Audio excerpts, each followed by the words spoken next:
After months of asking the city to allow us to talk to some of these Safe Streets workers without any luck, we found an interrupter working at his post in McElderry Park Safe Streets catchment zone. The area is not a stranger to violence, but this Safe Streets worker says they're out there trying to prevent crime. So we went out looking for the other street team members, but we didn't find any. A no-shoot zone, spray painted, did not stop another man from becoming a statistic. Bullet went through my jaw, my neck, and one is still in my back.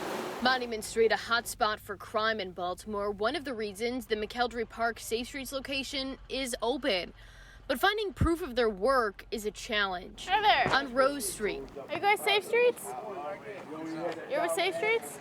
Just hours after another shooting around the corner, we find Alex Long. Are you guys in response to the shooting that happened, or? No, ma'am, this is actually my post. Oh, this is your post? What do you do? Sit out here, I ain't got no politic with community members. Yeah? Try to make sure everybody keep things copacetic. Unfortunately, this morning, that was just something we couldn't necessarily engage. Right here? You were sitting here when it happened? Yeah, me and a couple other community members, community president. Sadly, most shootings then became normalized. Long is just one of the Safe Streets employees working at the 10 different locations all across the city. How long have you been with Safe Streets? 7 years now. 7 years? Yes. Mayor Brandon Scott and the director of the Mayor's Office of Neighborhood Safety and Engagement, Shante Jackson, often tout the data-driven approach to Safe Streets, noting the specialty training these workers who get paid by tax dollars get to ensure their work is effective. But who does that training? What does that look like? So it comes from all walks of life. Okay. We get CPR training, we get Narcan training, we get all types of mental health recognition and a lot of PRP work. So it's a lot that go into what we do. But that effectiveness is in question. An April internal review of Monzi confirmed Fox 45's own analysis of the impact.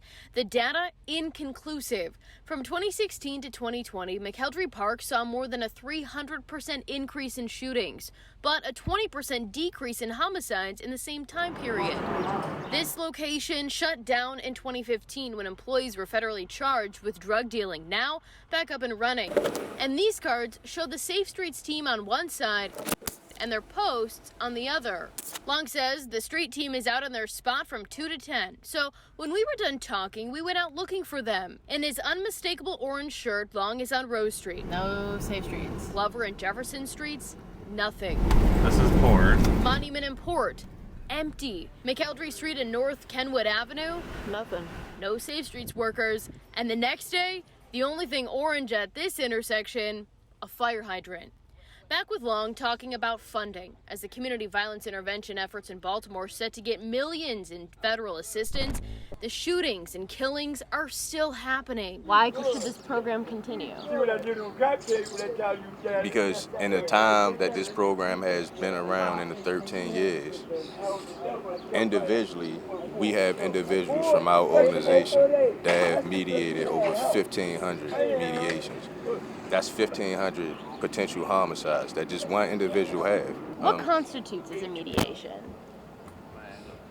Arguments, fights, potential situations that could lead to violence, a little bit of anything, because it's no telling what could escalate and what couldn't. So it's pretty subjective. Yeah and no, because ultimately that's what we do. We don't make flowers or burgers or anything. We save lives. While Long believes that, the data isn't as clear. And with the homicide and shooting statistics soaring, Baltimore continues to be a city grappling with the gun violence crisis. When we went out to talk to more people in the McElderry Park area, I showed them this card with the photos of the street team members and where they're supposed to be located. Some people tell me that they have seen these people before, but not really in the Safe Streets capacity. Other people say they have never seen them out and about doing what they're supposed to be doing, really highlighting this apparent disconnect between what we're hearing from the administration and what community members in these areas are telling us. And again, we'd love to sit down with the Monzi director, Shante Jackson, to ask her what happens in these Safe Street zones, but so far, she's refusing to do an interview with us. In Baltimore, Mackenzie Frost, Fox 45 News.